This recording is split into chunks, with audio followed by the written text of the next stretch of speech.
Je viens tout juste de revenir d'un voyage de 2 semaines en Égypte et là-bas, j'ai découvert des dieux crocodiles qui étaient tellement sexy que toutes les déesses le voulaient dans leur lit. J'ai appris que certains hommes pouvaient être déifiés pour avoir couché avec toutes les femmes de son village alors que leur mari était en guerre. Bref, la mythologie égyptienne, je me suis rendu compte, regorge d'histoires de sexe. Bienvenue les sexy curieux et curieuses, je suis Catherine, votre coach de vie sexuelle, puis aujourd'hui dans ma nouvelle série Les dieux du sexe, je vais explorer avec vous l'histoire du sexe et de ses représentations dans la mythologie de différents pays.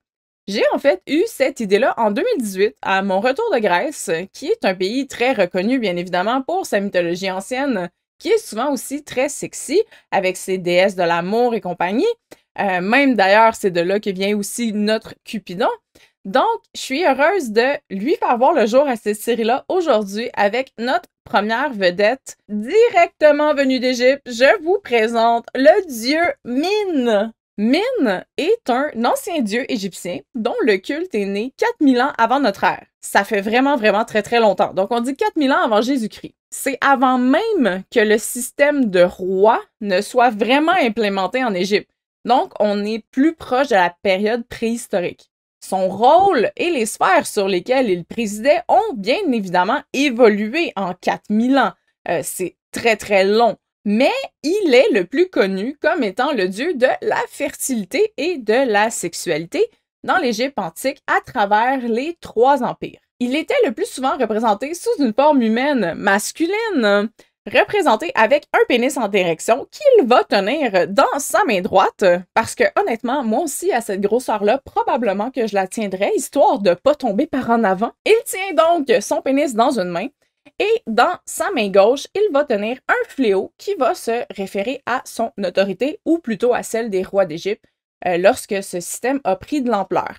Ici, ma petite représentation, ma copie à moi, est une représentation d'une statue. Donc, on le voit ici en image, ce que ça a l'air quand il est complet. Outre cette forme-là et celle du taureau blanc, il a aussi été représenté par des flèches barbelées dans les hiéroglyphes ou un lit de laitue que les Égyptiens croyaient être un aphrodisiaque. Et honnêtement, si seulement aujourd'hui la salade était aphrodisiaque et pas le chocolat, ça serait-tu génial? Dans l'art égyptien, Min est représentée comme une divinité masculine, donc de la fertilité masculine. Sa peau va aussi être généralement peinte en noir, parce qu'il faut savoir que dans les statues comme ça, ou même dans les temples et dans les édifices religieux de l'ancienne Égypte, aujourd'hui, les murs sont souvent bruns ou beiges, mais en fait, tous ces murs-là, toutes ces dépictions-là, toutes ces statues-là étaient en fait peintes. Donc, sa peau était peinte en noir, ce qui symbolisait le sol fertile du Nil, bien évidemment, qui est le seul endroit où les plantes peuvent pousser dans le désert du nord de l'Égypte. En raison de ses organes génitaux plutôt perceptibles, on va se le dire, les images de Min ont malheureusement fait face à beaucoup de dégâts aux mains d'immigrants chrétiens qui étaient beaucoup plus prudes lors de leur persécution dans l'Empire romain.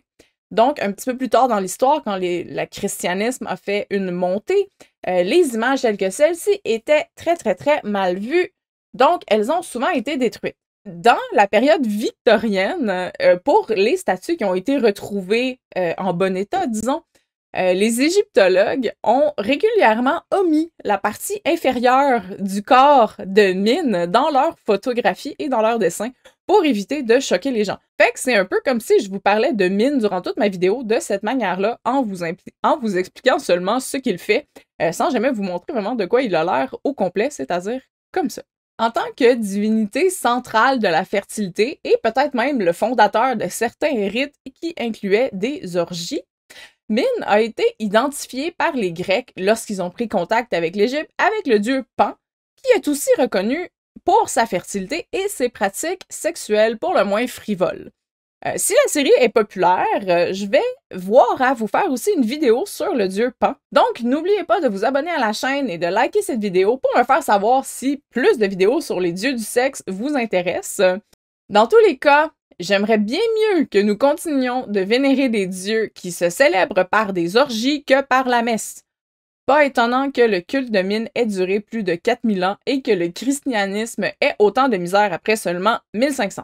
L'une des caractéristiques les plus connues, à part le mégapénis du culte de Min, était la laitue épineuse sauvage, Lactuta seriola, ou la laitue sariole, que l'on a aussi drôlement au Québec, donc j'ai appris ça dans mes recherches, grâce à son introduction durant la colonisation. Donc maintenant, vous allez pouvoir penser à moi et au dieu Min ce printemps durant vos randonnées en voyant cette plante juste ici. Selon les adorateurs du dieu, cette merveilleuse laitue, grande, droite et qui libère une sève laiteuse lorsqu'elle est frottée ou cassée, un peu comme un pénis au fond. Quand on reste du côté caresse, là, pas le côté cassé, il faut se le dire, aurait des qualités aphrodisiaques et opiacées. Le latex blanc qu'elle produit, qui rappelle bien évidemment le sperme, contient du lactucarium, connu sous le nom d'opium de laitue, en raison de ses propriétés sédatives et analgésiques. Il a également été rapporté qu'elle favorise une légère sensation d'euphorie qui peut mener, j'imagine, plus facilement vers une excitation sexuelle. La laitue était donc sacrifiée aux dieux, puis mangée par les hommes dans le but d'atteindre plus de puissance sexuelle. Les divinités féminines de la fertilité ont longtemps eu le spotlight dans les premières religions. Mais avec l'avancement des technologies agricoles, les divinités masculines, en tant que véhicules de la fertilité et de la puissance, sont devenues prédominantes dans beaucoup de civilisations qui utilisaient l'agriculture généralisée. Le pourquoi ça s'est arrivé, c'est que, en fait, les hommes, parlons ici des hommes égyptiens, travaillaient dans l'agriculture, semaient et créaient la nourriture qui soutenait, en fait, le peuple. Donc, cela a fini par favoriser une vision de la fertilité de la Terre centrée sur les hommes et plus autant centrée sur les femmes, contrairement justement à la vision plus féminine de l'abondance naturelle. Ainsi, les dieux masculins de la virilité comme Osiris et Min sont devenus de plus en plus développés à cette époque-là. En gros, la fertilité sexuelle n'était plus uniquement associée aux femmes, mais également associée aux hommes, augmentant par le fait même le rôle du sexe masculin dans l'accouchement.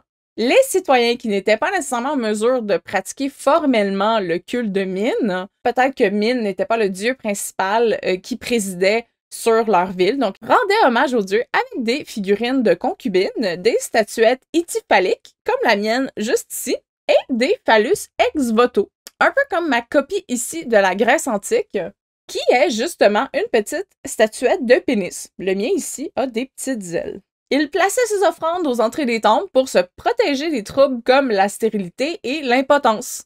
Les femmes égyptiennes aussi touchaient le pénis des statues de Min dans l'espoir d'une grossesse, une pratique qui se poursuit encore aujourd'hui pour les statues qui sont encore entières.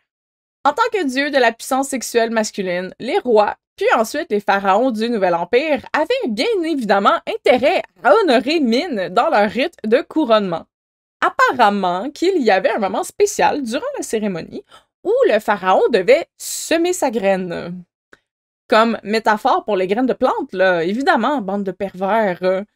Quoique, il y a certains égyptologues qui suggèrent que le pharaon devait démontrer qu'il pouvait éjaculer et ainsi assurer l'inondation annuelle du Nil, qui est ce qui donne la fertilité pour les plantes autour des bancs du Nil. Personnellement, c'est ma version préférée. Je souhaite vraiment que ce soit comme ça que ça se soit passé. Ça serait tellement plus intéressant. Encore une belle tradition qui rendrait nos élections aujourd'hui vraiment plus intéressantes quand on y pense. Hein? Les autres moments de l'année où Min était célébré étaient au tout début de la saison des récoltes, où son image, sa statuette, était retirée du temple et apportée dans les champs lors du festival de Min. Ce festival incluait la bénédiction des récoltes, des jeux que les gens pratiquaient complètement nus en son honneur, le plus important d'entre eux étant l'escalade d'un énorme et saillant poteau de tente. Et dans mon cœur pervers, je vais vous avouer que je souhaite qu'il y ait aussi une ou deux orgies de prévues durant ce merveilleux festival de 4 jours qui est mentionné dans la liste des grands festivals du temple de Ramsès III à Médine Abou. C'est ce qui conclut ma vidéo sur le dieu du sexe Min. J'espère que vous en avez appris un petit peu plus aujourd'hui sur ce merveilleux dieu de la fertilité égyptienne. Si vous avez aimé cette vidéo, n'oubliez pas de vous abonner à la chaîne et d'aimer aussi cette vidéo pour me faire savoir que ça vaut la peine et que ça vous intéresse. Dans le cas où j'aurai beaucoup de likes et beaucoup d'intérêt, je vais continuer dans la série Les dieux du sexe. J'ai d'autres idées en tête, incluant le dieu Pan, le dieu Sobek, la déesse Aphrodite, bien évidemment, et encore bien d'autres qui sont très peu connus du grand public. Sur ce, je vous souhaite une super de belle journée, mes sexy curieux et curieuses, et je vous dis à bientôt!